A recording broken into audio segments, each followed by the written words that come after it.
I think we're going to get started. I'd like to thank the Institute and Professor Catherine Corey of the theater program, who played a major role in making this all happening this evening. And of course, and I especially like to extend my thanks to Professor Rashid Khalidi and Ismail Khalidi for having made the trip all the way to Abu Dhabi. My name is Justin Stearns. I run the Arab Crossroads Studies program here at NYU Abu Dhabi, and I'm going to do my best to efface myself and disappear for the rest of the evening. So what I'd like to do this evening is first give a brief introduction to both of the speakers, and then start off with a series of questions between both of them, and then leave ample time at the end for Q&A from all of you.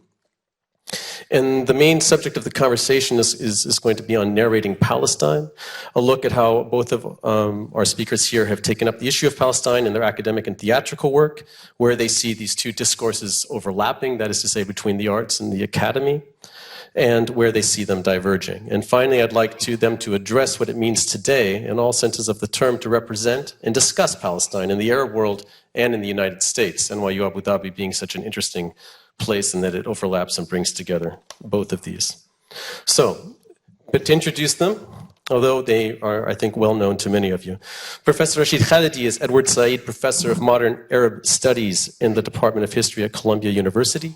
He has written prolifically on the history of Palestine, and from 1991 to 93 was an advisor to the Palestinian delegation to the Madrid and Washington Arab-Israeli peace negotiations. He has written 7 books that I know of, and possibly more. 4 of these have won various awards, and he's edited another 2. And he's widely regarded in the United States and abroad as one of the foremost historians on Palestine and American foreign policy in the Middle East.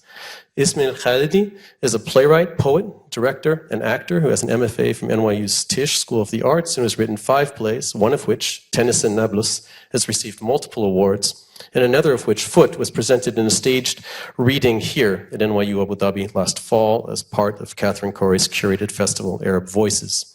And it will be performed in Arabic in Palestinian resident camps next year on the 70th anniversary of the Nakba. He currently lives and works in Valparaiso, Chile. So to get things started this evening, I'd like to begin by asking both of you to say a few words about the other's work, that is to comment on each other rather than on your own work, and how you see the other as having taken up the task of narrating Palestinian history in the 20th and 21st centuries. Ismail, maybe you could start. First, am I live? Yeah? First of all, it's great to be here. Thank you, Justin. Thank you, Catherine. Thank you to the Institute and to all of you. And it's an honor to be on the stage, of course, with my father. And I think to answer your question, you know, as his son, I have, immense respect, and I'm kind of in awe of the work that my father's done. Speaking as objectively as possible as a Palestinian American, I'm also immensely proud of and thankful for the work he's done. When we talk about narrating Palestine, I think that it's important to, at least for me, to talk about it in the context of what Palestine means in the United States. And in the United States, Palestine is still, and has been for many decades, a taboo subject in many ways. And now that's changing in different ways, but essentially it's still the case that Palestine is an identity, an entity, a history, which has been on many levels and in many ways erased, forgotten, misconstrued, disembodied, deconstructed, and disarticulated. And so I think what my father's work has done in many ways is rearticulated it by looking very closely at these important historical moments in Palestine and the Arab world, and as they relate to the United States, and kind of helped, one of the few people who have done really significant work in kind of reassembling what has been disassembled over the years through, physically in terms of the erasure of Palestine, but also, politically, intellectually, in terms of memory. And so, I think one thing I also admire about my father's work is that while he's very proud personally to be a Palestinian, and it plays a huge role in his life and also his ability to understand Palestine. He's, I think, so adept at removing the kind of personal element when necessary and focusing with, precision and moral clarity as a historian on the topic. And I think that the last thing I'll say is that in terms of narrating Palestine and giving ourselves permission to narrate Palestine, which, as the late Edward Said said, Palestinians are regularly denied this permission to narrate. Our history is narrated for us without our consent.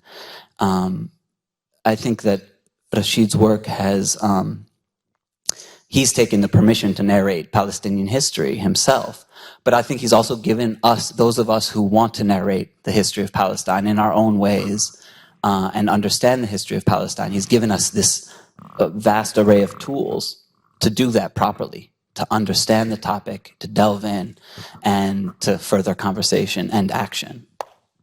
Well, thank you.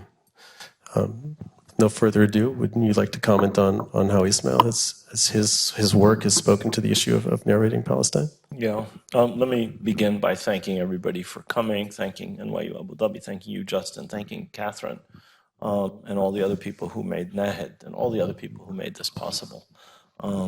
It's wonderful to be back in an Arab country. It's wonderful to be at our sister university, NYU. I was down at NYU, downtown, New York, NYU, at a conference 10 days ago. So NYU. Let me begin by saying I love my son's work. I think that it's really, really inventive, wonderful theater. I'm not a theater critic, but I've seen readings or productions of several of his plays. And that's not the reason that I think they're important, just because I think they're good plays. The reason I think they're important is because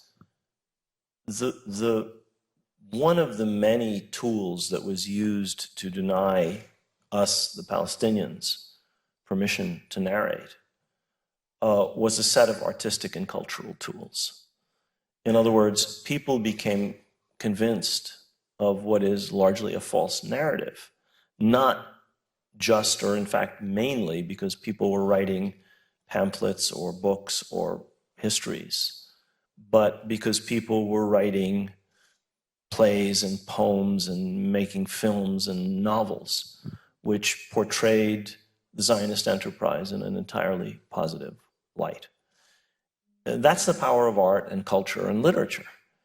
And if we are going to completely, do a judo move and use, our lesser strength to turn things around, it's not just going to be the work of people like me.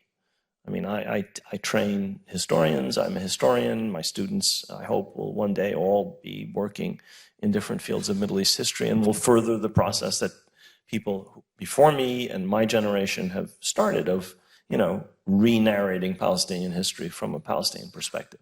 But if we're going to change the narrative around, in the world as a whole, but especially in the West, it's going to require ways that can reach people who are never going to read a history book, who are never going to come and take my classes or the classes of my students when they go out and teach. They're going to be people who will read comic books or read novels or see plays or see movies or see other cultural and artistic productions. And I think that's the power of his work. His play, Tennis and Nebus, is a perfect example.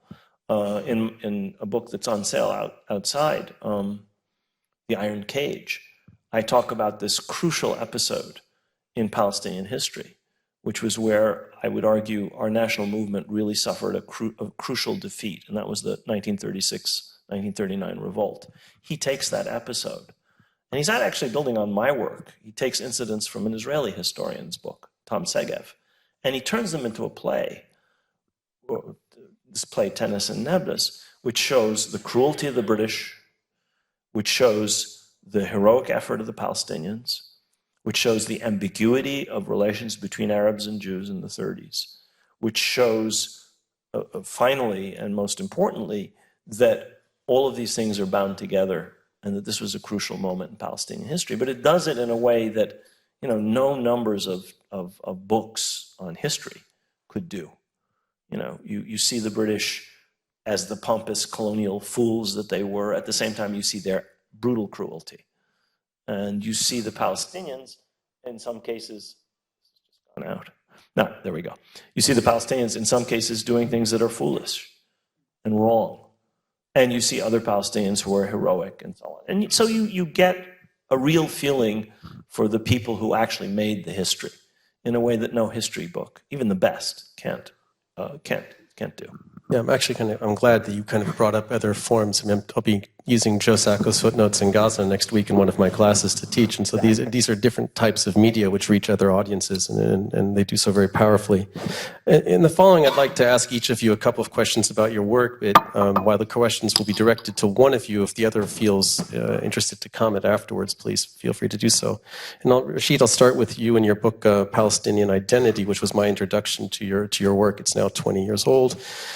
In that, you elucidated with great nuance the ways in which the diverse components of Palestinian social and political identity changed from the late 19th into the mid-20th century. And could you talk a little bit about the importance of that project, of why you undertook it, and also of how it continues, at least as I see it, to be important to do that today? Yeah, I had several objectives in mind when I wrote this book. It started off as something else, but as I wrote it, this is what it developed into. One objective was to try and lay to rest a common misconception about Palestinian history, which is a misconception that many national movements have about themselves, which is that we as a people existed exactly as we are today since time immemorial. This is not true. It's not true of the Palestinians. It's certainly not true of the Israelis. In fact, it's not true of most people. The great-great-grandfathers of most people who consider themselves French today did not think of themselves as French. They were from Dauphiné, they were from Bourgogne, they were from here, they were from there. Their national identity was molded in the 19th century. Palestinians a little bit later, but not much later. So that's one thing I was trying to do. I was trying to show that national identities are contingent. They're based on pre-existing realities, but that's one thing I was trying to do. Another thing I was trying to do was to deal with another related misconception, which is that the ancient history of Palestine, it provides a basis for the Zionist project, for Zionism. When what I was arguing, I wasn't really arguing against Zionism. What I was arguing is that what is true of the Palestinians is also true of the Israelis. It's true in different ways. It's an entirely modern project, whereas people brought together in Palestine in a colonial settler movement. But it's a typical national project at the same time that it's a colonial settler project. And finally, I was trying to show the rootedness of the Palestinians. And I did this through work. I was living in Jerusalem much of the time that I wrote this book. And I was working in various family libraries in Jerusalem and looking at family papers. And it's very clear if you look at those things that, you know, the Budairi family or the Husseini family, or various other families, including my own, that this is a very deeply rooted people. Not to take the national myth as real, but to deny that is a big, big mistake. And you see some of these roots are religious, some of these roots are loyalty to city, some of them are loyalty to family or village or tribe, whatever it may be. And so the book tried to, at the same time as it was demolishing some nationalist myths, explain something about Palestinian identity, what some of the roots of Palestinian identity are. And you know, I mean, the book is still in print. It came out in another edition. It's finally out in Arabic. It's been published in other languages. And I'd like to think that it's had exactly the effect that I wanted to have. People no longer in class who've read this book say the kind of things that people said 25 and 30 years ago, even educated people. Right. Can I add one really quick thing? Is I think another element is that in terms of the accomplishments of Palestinian identity was the myth that when Palestinians exist in the discourse, in the imagination of Americans or Westerners, we only exist in opposition to the state of Israel. And so that if we exist, we therefore only really started existing in 1948 afterwards, or 1967 afterwards, depending on the kind of twisted version of history that's being put forth. And I think that the other kind of accomplishment of Palestinian identity is to say, no, there is this deeply rooted, complicated history that's both similar to other national movements and national identities and very unique, that existed long before 1948. And so that was, I think, a really effective kind of blow in undermining that destructive narrative about the partial existence or the kind of non-existence or the temporal birth of Palestinians in the public imagination in the West. Well, that actually helps me segue to my next question, which is for you, and with this play that we've now mentioned, I think twice at least, Tennis and Nablus. And in this play, you're focusing on, as Rashid pointed out, on the sort of the end of the failed Arab revolt of 1936 to 39, and this is and one of the key themes to this play, which is, as we were talking about earlier, actually really, really funny, by the way, lies in the uneasy friendship between one of the main Palestinian protagonists and his Jewish friend.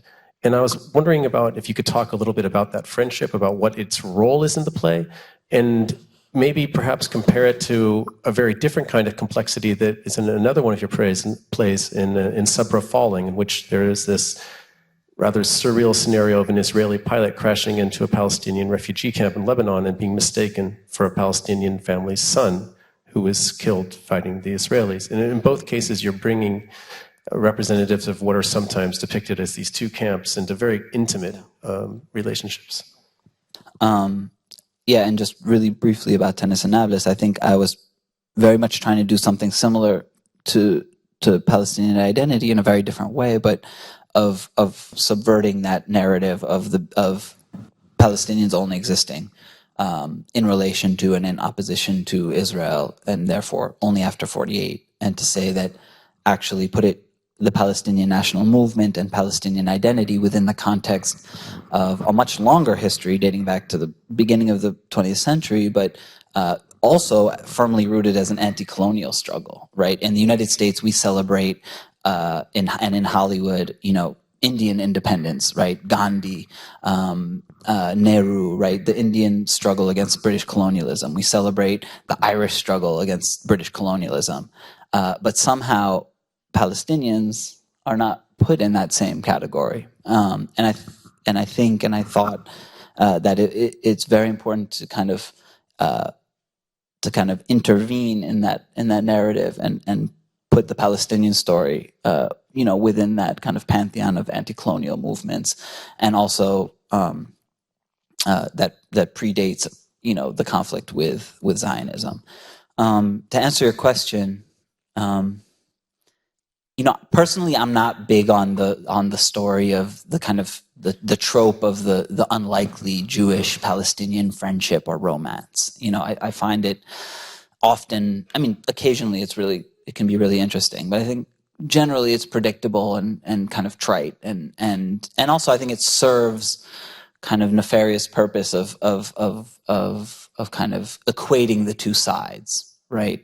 I don't equate the two sides. I don't think this is a conflict between two equal sides. I consider it to be a colonial settler project and an occupation between a very, very powerful country, which is the only sovereign power between the river and the sea, and a dispersed, displaced, occupied people. And that is that's a very uneven power dynamic. So I think that the kind of typical, the unlikely Jewish Palestinian friendship can kind of serve those purposes in that false narrative. So in the play Tennis and Nablus, which probably not that many of you have seen or read, but it is available outside, an anthology which I edited with Naomi Wallace, who's an amazing American playwright.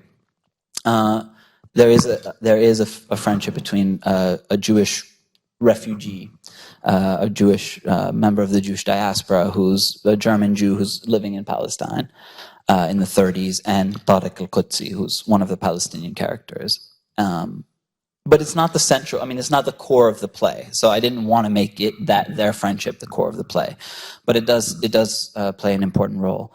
I think, I'll try to be as brief as possible, but I think that the character of Hirsch for me served many purposes. I think, first of all, he's a representative of cultural Zionism more than political Zionism. And I think one of the narratives is that, in the US at least, is that if you're Jewish, you're therefore a Zionist. And if you're a Zionist, you're therefore believe in the political project of Zionism from start to finish, and therefore do not believe in the rights of the Palestinian people.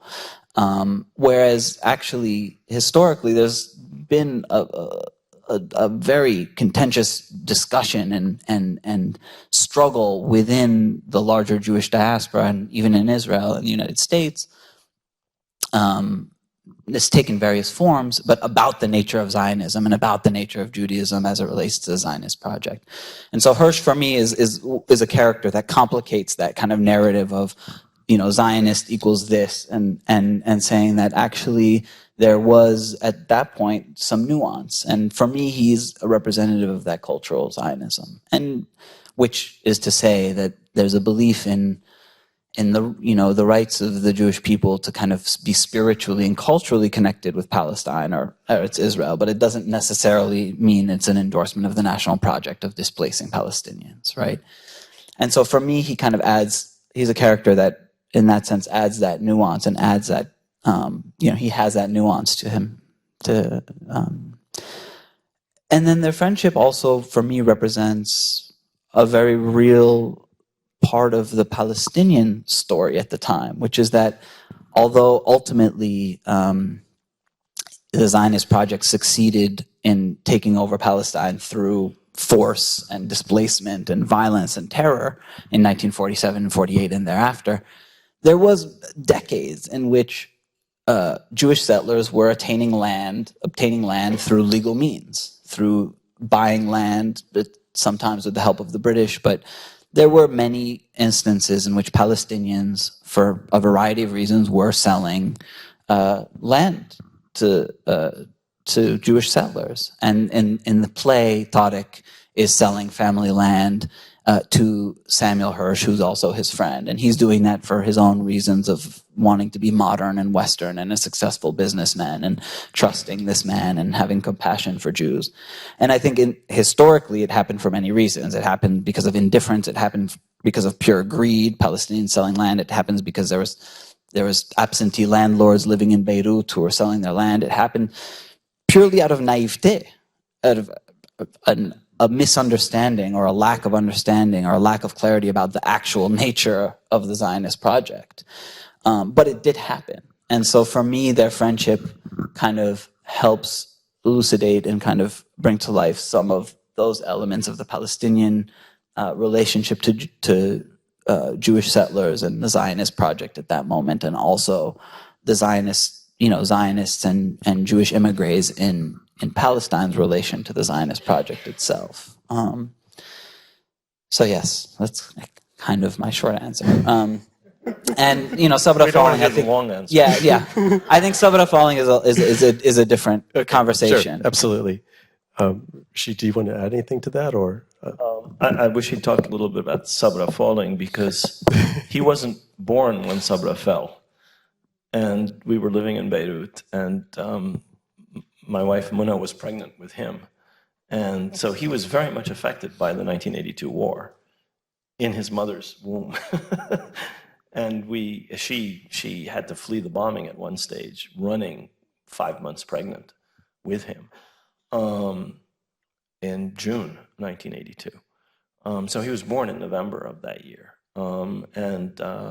It's a testament to the fact that you can, not having lived through something, you can write a play like that play, which most of you don't have the opportunity to see perhaps now, but hopefully will one day, which I think renders quite, interestingly, some of the issues and dilemmas of the PLO in Beirut, the siege, and so on, of 1982. An episode which, when I talk to young Palestinian audiences, a lot of them don't know much about. Right. Okay, perhaps then to pivot back to some of your own work, I'm thinking here specifically of brokers of deceit and sowing crisis. You take up the U.S. role in frustrating Palestinian nationalist aspirations, and it's perhaps only appropriate here at a U.S. institution to reflect upon this. And so this has gone on throughout a multi-decade long process. It's sometimes referred to as the peace process.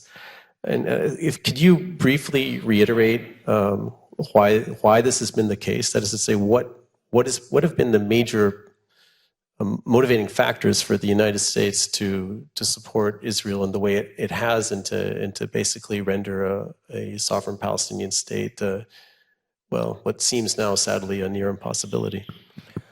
In that book, Brokers of Deceit, I make a very harsh judgment, which is that the United States does not do what Israel wants, where American vital interests are concerned. And I cite case after case after case where American Cold War imperatives or American economic imperatives or other American imperatives led American statesmen to bully and coerce Israel into doing what was necessary for the United States to achieve its objectives. If anybody's interested in question and answer, I can go through some of these cases where the United States perceives that its vital interests are concerned, the Zionist lobby, the power of Israel in the American scene, Israel's influence on the media, all of this stuff just doesn't count. Presidents will do whatever is necessary where they see that it's important for the United States to achieve an objective, and if the Israelis don't like it, they're brushed out of the way. And that's happened again and again and again on issues that they consider important. Palestine is not one of those issues. On the Palestine issue, there is no cost whatsoever to the United States for taking a completely pro-Israel position. Why is that? Look around you at the Arab world. Why is that? Because the Palestinians don't have the kind of allies that Israel has. They've had allies at different times in the past. Most people in most Arab countries have supported them. But I think if we go back to 1948 and we look at the governments that were in power, or we go back to later periods of history, we will find that there was almost no cost for the United States doing various things on the Palestine issue that were harmful to the Palestinians and that were helpful to the Israelis. So I'm not trying to say that the Israel lobby is not important. I'm not trying to say that the links that have been built up between the United States and Israel are not important. I'm simply saying that on this issue, the Palestine issue, we're talking about something that is not seen as a vital interest. And that's largely because the United States can have outstandingly good relations with the Arab countries, most of them, and with the Islamic world, most of it, and pay absolutely no price for its policy on Palestine. Absolutely no price.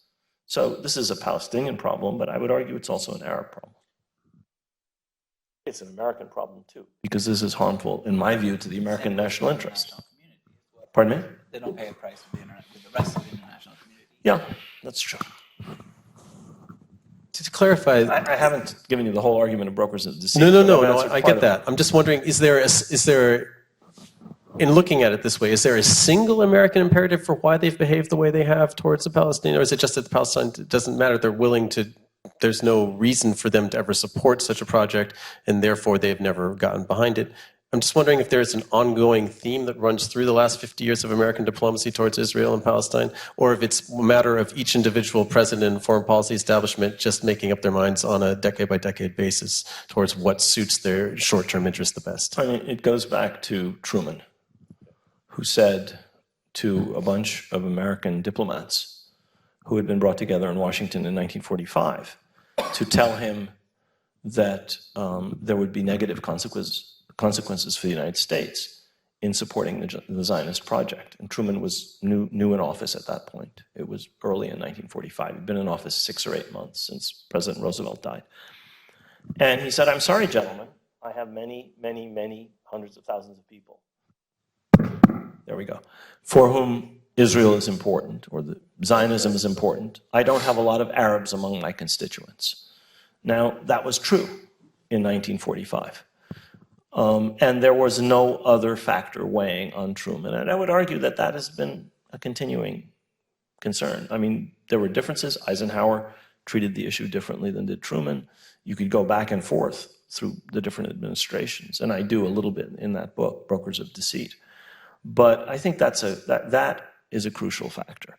Now, today, there are several million Muslims and Arab Americans in the United States, but they are a completely different group demographically and in terms of their level of assimilation, their level of involvement in American politics, than either one of the two components of support for Israel, which is the American Jewish community or the American evangelical Christian community. Those are deeply rooted American constituencies. Arab immigration to the United States, most of it came after the immigration laws were changed in 1965. The overwhelming majority of Arab Americans and Muslim Americans are first generation or their children. The overwhelming bulk of Jewish immigration came before 1924, 5 generations. So it's a deeply rooted, totally assimilated American community, which is much, much, much more established in American life. I mean, I am seeing at Columbia, and I see when I lecture around the United States, second generation kids who are as American as anybody, but they're second generation. They don't yet have the established position in society that people who are 5th and 6th generation Americans, they don't remember the shtetl, they don't remember Minsk or Pinsk or wherever it was their great-great-grandparents came from. Whereas the kids I teach, the young people I teach, their parents grew up in Jordan, or their parents grew up in Palestine or Egypt or wherever it may be. So we're a little ways away from having the millions of people who have the weight within the American electoral system and the financial wherewithal within the American electoral system of these two major constituencies, evangelical Christians, who are very important in the Republican Party, and the American Jewish community that's important in the Democratic Party. I would just add in that I think that another factor is that the Israel lobby, where they dig in their heels most and exert the most, and where they kind of draw the line is on Palestine, because it conflicts so profoundly and inherently with the Zionist project, whereas policy on Egypt or Iran or Saudi Arabia or whatever, I mean, the Israel lobby will have, will have their opinions and try to influence policy. But I think that they dig their heels in a different way when it comes to Palestine, because it conflicts so profoundly with the Zionist project. So, let me, again, sticking with the United States, come to one of your, what I consider to be perhaps your most ambitious play, which is Dead Are My People. And in this play, you're stepping away from Palestine per se, and you turn to the story of Nicola, who's a Lebanese immigrant in the southern United States in 1918. He becomes friends with a local African-American who's involved in resisting the local powerful branch of the KKK. And this play really deals with the meanings of whiteness and of the U.S.'s tormented history of race, with immigration, with the importance of language and the loss of heritage. And I'm wondering what prompted you to turn away from Palestine, which is really a subject that ties together much of the rest of your dramatic work, and to look at the position of Arabs within the United States and to choose particularly this historical moment. Yeah, it's a great question. I mean, I think first of all, I'm American in so many ways, and much of the work I do, even on Palestine, is influenced by the fact that I was raised in the United States and I'm culturally very American, and I fully acknowledge that I have a very specific privileged point of view in that respect. But I also care deeply about inequality and have witnessed inequality and the power dynamics of racism, specifically in the United States, for my whole life, and also find that it's not unconnected to the issue of Palestine, and vice versa. So, I mean, I think that it's incredibly important in that respect. Also, one of my grandmothers immigrated from Lebanon in the 1920 to the United States. So I do have also a family connection in that respect. Also, the question of whiteness is very intriguing to me because even though I am politically marginalized in the United States, because I'm Palestinian, because of my name, because of my birthplace, because of my presumed religion, and have dealt with that my whole life, I also, pass, because I'm very light-skinned, I can pass as white. So the idea of whiteness has always been very interesting to me because in some ways and in some context, I am perceived of as white and am white. But I've never felt politically, culturally, that was something that I could kind of buy into or I wanted to kind of cash in, right? So the other element is that I was reading the work of a historian, I think that trained with my father, Sarah Galtieri, who's now at USC, in University of Southern California.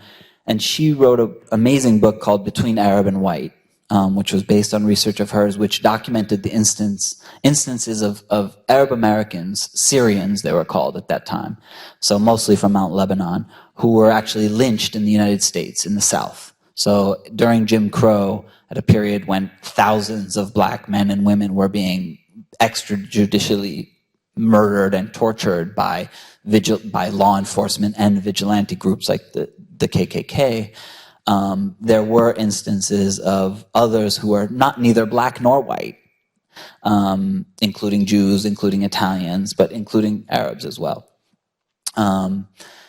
And the irony of that, for me, what I found very fascinating is that it was happening at the exact same time that Arab Americans were legally achieving whiteness. So they were achieving citizenship, which in the 1920s was based on whiteness. You could only be American if you were white. And so these Arabs from Lebanon and Syria and Palestine were going to great lengths in the courts to prove that they were in fact white, using a whole array of arguments. Of course, whiteness is not a real thing, it's invented. So as you can imagine, the arguments were crazy, but it was happening. And so I found it fascinating that you had at the same moment Arabs being lynched by mobs for not really being right, or white, and at the same time kind of achieving whiteness.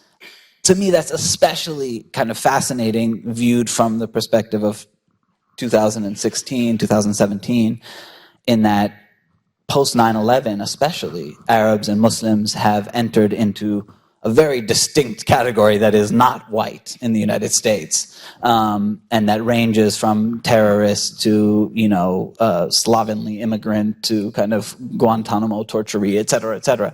So, and also you have this explosion with new media of the kind of the public documentation of essentially what are modern day lynchings of black men and women in the United States, right? Police brutality and police violence against African Americans has not stopped since Reconstruction, right? Since the late 1800s. It's been a steady, dose of violence that Black Americans have dealt with. It's just that now it's kind of exploded onto the scene and it's much more visible. Cameras. Because of cameras, camera phones and all that.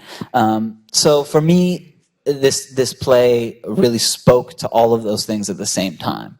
And all of these things which are, as a historical playwright, as it were, and as a son of a historian, as an Arab American, were really fascinating to me. Really inherently dramatic stuff and politically important, kind of historical in terms of the historical kind of interest of the topic, but also the degree to which the topics are timely, right? We're talking about racism, whiteness, and brutality towards the other. I just jump in here. This illustrates perfectly what I started with, which is that the number of people who will read my student's book between, what's the title? Oh, Sarah Galtieri, Between Arab and White. Between Arab and White. Or maybe the number of people in this room, 100, 200, 300. The number of people who can learn about these issues that Ismail was just talking about through seeing a play that's produced is going to be many, many times that at each performance. So art and culture, and it could be comic books, it could be sculpture, it doesn't really matter, has the potential to reach so many more people. And in some ways in a more profound way. I mean, you know, it's a great book. It's a wonderful book, Sarah's book. But the way in which a good playwright can, or a good novelist or a good poet can, you know, crystallize these things and convey them to ordinary people is unparalleled. I'm sensitive to, in part, I'm sensitive to time, first of all, but I'm also sensitive to the, in some ways, our positionality here. It's very easy for us, in some ways, to criticize the United States being so far away from it. I mean, it deserves full criticism. So I want to turn to a slightly different subject, and to pick up on something, actually, Rashid, that you said earlier when you were talking about the reasons that the Palestinian national aspirations perhaps have been frustrated. So in much of your work, or in many of your work, you return to a theme. It's not necessarily a central theme, but it's there, that the plight of the Palestinian people can not only be attributed, or isn't attributed solely to Israel's occupation and to the Zionist project in general, or solely to the US support for Israel, but also to the ways in which Arab states, and in particular sometimes the GCC states, have failed to fully support the Palestinian cause. And why do you think that is? Because that in some ways is more counterintuitive. And will that continue? Is that? Well, I mean, the job description of a historian, I always say when asked a question like this, the job description of a historian does not include predicting the future. I don't know whether that situation will continue. But I think that it's been a distressing pattern going back to the 1940s, that whatever their peoples felt, and it's very clear. I mean, I've done research on the period before World War I.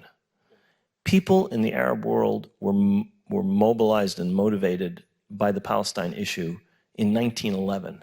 In 1912, members of the Ottoman Parliament were bringing up the issue of Zionism and making a real nuisance of themselves in Istanbul. They did this because of public opinion in Damascus and in Beirut and in places, and in Cairo and all over the Arab world, in Baghdad. So I am not now saying that there has not been sympathy for the Palestinian cause at any period. What I am saying is that since 1948, it has unfortunately been the case that many Arab governments have been more concerned about maintaining good relations with the superpowers before the end of the Cold War and with the United States since than they have been with responding to their own people's desire to see them support the Palestine cause. Now, they've supported the Palestine cause. The PLO has depended in the past enormously on contributions from Arab countries, on weapons from other Arab countries, on Arab countries like Kuwait, for example, allowing the PLO to raise money among Kuwaitis and Palestinians. So this is not to say that there has not been extensive support, diplomatic and otherwise, for the Palestinian cause over time. But when push comes to shove, and it's a question of, do we really, really need, or are we really willing to alienate the Americans over this issue? Or are we going to just pull back a little bit? I mean, I don't want to talk about the GCC, but look at what happened with the resolution in December. Egypt was sponsoring an important Security Council resolution. Egypt was a member of the Security Council. And Egypt was the sponsor of the resolution. Egypt withdrew the resolution under American and Israeli pressure. President-elect Trump and Prime Minister Netanyahu basically gave him a stereo tongue lashing, and President Sisi withdrew that resolution. It was reintroduced by other Security Council members. It passed with the vote of Egypt and the veto of the United States. But that's a perfect example of what I'm talking about. That makes a lot of sense. I guess what I'd like to be able to get in. I could say more. I could say more. Oh, go ahead. Israel was established not just as a colonial settler project or as an attempt to give the Jewish people a center and a homeland and a focus. Before the Balfour Declaration, the British decided that they needed to control Palestine. It had nothing to do with Zionism. This was before Balfour was even a member of the government. Okay? This was a liberal, British liberal government. Balfour was miles away. And Zionism was not in their minds. I read years and years and years of Committee of Imperial Defense, War Office, Admiralty, Foreign Office documents. Zionism, Jews were never mentioned. It was strategic. Controlling that part of this region was absolutely vital to British imperial strategic interests. That's why Lord Balfour issued the Balfour Declaration. It wasn't the brown eyes of Chaim Weizmann. Right. And those considerations continue, right up to the present day. So Israel was established for reasons that had nothing to do with Zionism, or rather, the British took Palestine and established the Zionist movement there for reasons that had nothing to do with Zionism. And Israel today in the Arab world continues on its own, for its own reasons, to play a divisive role. If there are Sunni-Shia disagreements, that suits Israel. If there are conflicts with Iran, that suits Israel. And we can't blame Israel if people start fighting each other, or if there are important issues between Iran and other Arab countries. But it's depressing to see that the kind of role that Israel plays is not always fully recognized. It was established before Israel was there by the British to divide up this region, to have this strategic fulcrum. And it still plays that role long after the British Empire has disappeared. And long after, in fact, this is even an American concern. This is now an Israeli concern. And they do a great job of it. If anybody's interested, look very carefully at the map of Syria and look at some of the groups that are backed up against the Golan Heights. They get all of their support from Israel. The ones that are, whose backs are to, what is Israel doing in Syria? It's not the only actor in Syria. Iran is in Syria, Russia's in Syria, 5 other countries, major actors are in Syria, Turkey, United States, Britain, France, and so on and so forth. But what's Israel up to? We don't ask ourselves those hard questions.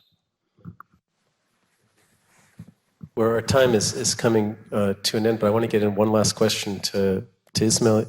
And this has to do with your play Foot, the one we had a reading of which here last year.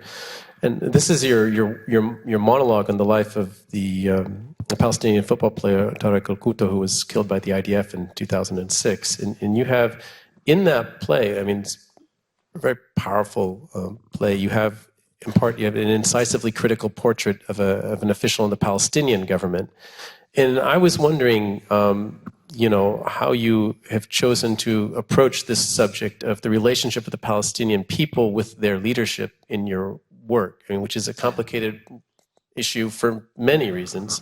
And if we have perhaps just a moment after you respond, I was wondering, Rashid, if you can comment, having been inside the negotiation process itself, on the way in which the Palestinian leadership may not always have negotiated in the most productive ways for the Palestinian people. Yeah, I mean, it's a very tricky question, and because one of the tropes in the United States is, the Palestinians never miss an opportunity to miss an opportunity, and kind of every conversation about Palestine is very, I think, adeptly kind of, there's an attempt to steer it to like, well, the Palestinians did this, and so I'm very hesitant to play into that, right? At the same time, and I feel very strongly that we should be the ones to air our own dirty laundry and deal with that very honestly, and to be very wary of kind of being steered into that conversation by others, specifically Americans and Israelis. But I think that's something that I learned, from Rashid's work too, which is very kind of clear and concise and articulate and does not kind of hold back on calling out the failures of Palestinian leadership historically when necessary, and I think to do so within the context of understanding the role that Zionism and imperialism played, and the power dynamics is important, right? So for me, that conversation always happens in the context of, well, Arafat was never in a position of power, or even Abbas, is always operating from a position of weakness, right?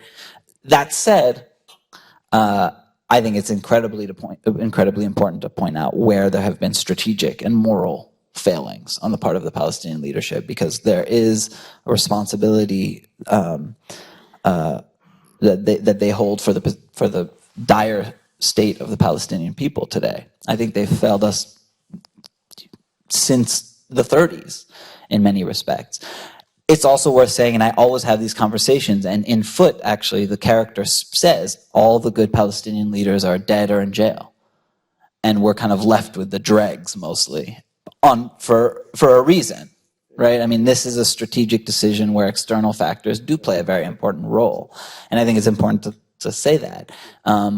But you can look back, and many of the smartest, most courageous Palestinian leaders and artistic and cultural figures were assassinated, were incarcerated, were exiled, were neutralized in various ways.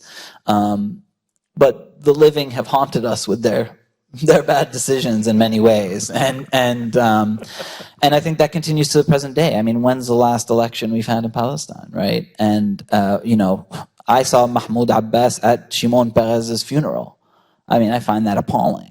Right, I find the use of the Palestinian Authority to crack down on dissent and do the job of the occupation absolutely unacceptable and tragic.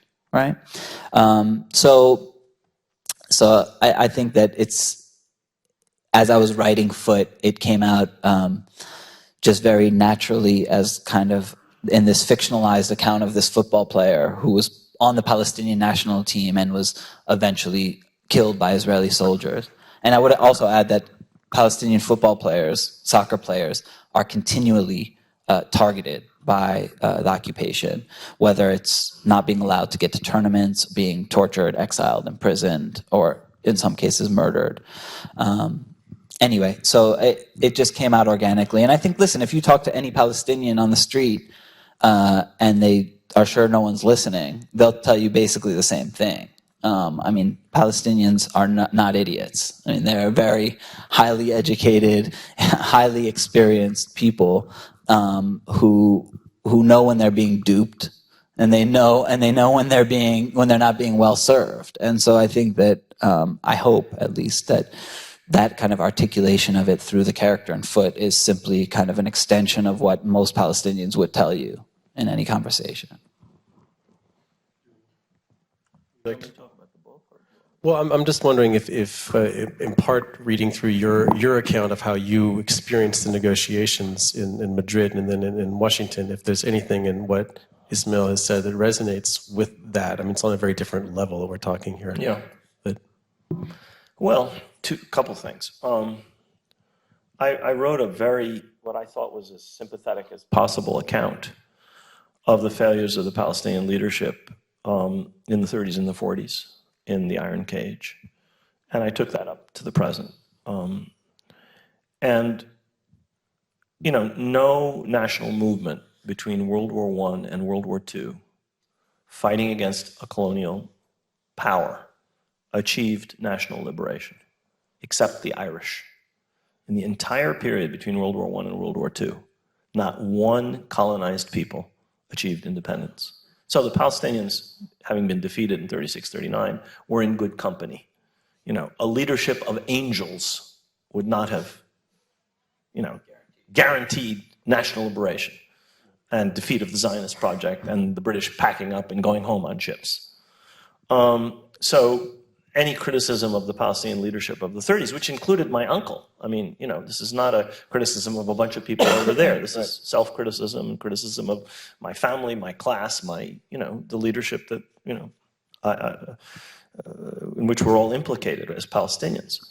And I was in Beirut for many, many years. I was deeply involved in politics. And I understand how unfavorable the situation was for us in that period from the 60s until 1982. I lived there most of that period, and I was involved. And I know exactly how many enemies we were facing. I mean, there were days when there were Israeli ships offshore, Syrian artillery was shelling us, and the phalangists were besieging a refugee camp. So you had Syrian, Lebanese, and Israelis at us at the same time. okay? Us and the Lebanese national movement. So, you know, anybody who minimizes the difficulties that the leadership in the 30s faced is being unfair. And anybody who minimizes the difficulties that the PLO leadership faced is being unfair. That said, a lot of mistakes were made. I don't even go through all of the mistakes I would argue were made in the 60s or the 70s or the 80s. Mistakes in Jordan, mistakes in Lebanon, strategic mistakes as far as armed struggle, strategic mistakes as far as diplomacy. And I make those criticisms from outside. But I was in the negotiations, not Oslo, before Oslo. I had nothing to do with Oslo. I wouldn't have had anything to do with Oslo. Had any of the people who were in Washington been in Oslo, Oslo would not have been Oslo. Leave that aside. But the mistakes that were made there were fatal mistakes. Fatal mistakes. I hope to say, I think I can honestly say that having worked on these efforts for 3 years, from the fall of 1991 until the summer of 1993, 2.5 years, we didn't fall into the traps that they blindly fell into with the Oslo Accords. There were so many of those traps. Israel obtained recognition of the state of Israel from the PLO. The PLO obtained recognition of the PLO from Israel. The right of self-determination, Palestinian statehood, no. There was no reciprocal recognition between a state of Palestine and a state of Israel, or of an Israeli right of national self-determination and of a Palestinian right of national self-determination. The basic inequality that Ismail talked about between the two sides was reflected in that agreement. There was no halt to settlements. There was, I mean, I could go on and on and on. Things that in Washington we would not concede on, they simply gave away. To my way of thinking, much of the difficulty that the Palestinians face today are a result of strategic miscalculations. Now, it should be said that every one of the PLO's Arab allies was pushing it to make this agreement. That doesn't absolve the PLO or the Palestinian leadership of the responsibility. They signed, mistakenly, in my view, a bad agreement. The fact that there are various external actors working day and night to keep the Palestinians disunited to this day does not absolve the Palestinians from the responsibility. It's their people, it's their cause. It's up to us to reunite our national movement. It's not up to this or that Arab country or this or that non-Arab country to decide. It should be up to the Palestinians. And if we fail to do that, we can't blame other people. Yes, others are interfering in our affairs. You know, it's not just Russia interfering in the affairs of American elections. Everybody interferes in other people's affairs and shouldn't, but they do. But it's up to the Palestinians to unite and determine their own strategy. And I think that's one of our biggest challenges right now. There's a change in the United States in public opinion at the grassroots, on university campuses, in the Jewish community, among young people, in many churches, in many trade unions. If you look at the polling, Democrats are about evenly divided. The base of the Democratic Party has as many partisans or supporters of the Palestinians or critics of Israel as it has supporters of Israel. This is unprecedented in American history. Now that's just a poll, that's just a result, December, January, a couple polls. That could change. But we've never had anything like this. Truman spoke correctly in 1945. I have no supporters of Palestine in my constituency. Well, we do have supporters now. And that's the result of a lot of people doing a lot of work, mainly students, actually. No money, no organization. Just a lot of students, a lot of activists, and a few organizations. And a lot of academics, and a lot of people working, nobody knows some of the work that's been done. Artists. But there's an unprecedented opportunity, but for that to take advantage of that opportunity, the Palestinians have to get their act together, and the Arabs have to get their act together. And that doesn't just mean a summit meeting, which is a photo opportunity. That means an actual strategy to actually do something to change the American position rather than running to see who can please Mr. Trump the most. And the American position can be changed. There actually is the potential for that. You don't see it at the political level yet. and you don't see it in the media yet, but you come to any American campus, and SJP and the supporters of Israel are toe-to-toe. I mean, since when did we have supporters, Jewish Voice for Peace and SJP can stand up to Zionist organizations on 50 American campuses? They outnumber them. When did that happen? Often. We have a Center for Palestine Studies at Columbia University. We get 200 and 300 people for some of our events. Events organized by the Institute for Israel and Jewish Studies get 30, 40, 50 people. They have unlimited funding. We have very, very little funding. But we have a cause that people are interested in hearing more about. We brought 6 Palestinian films to Columbia last year. We brought Amir Zarbi. We brought Hani Abbas. I mean, we brought a couple of really good Palestinian filmmakers. We brought May Masri. Just this past year. We got hundreds of people for that. That was not me giving a boring lecture. That was really good films and really brilliant filmmakers talking to an American audience. There were very few of our people in those audiences. Okay? This is not preaching to the converted. Now that's just Columbia. NYU is another scene. Each campus you go to, it's a different scene. So there are opportunities in the United States which, were we, the Palestinians, better organized and more united, and were the Arab world able to focus on this a little more and a little more seriously, I think would enable us to see some changes.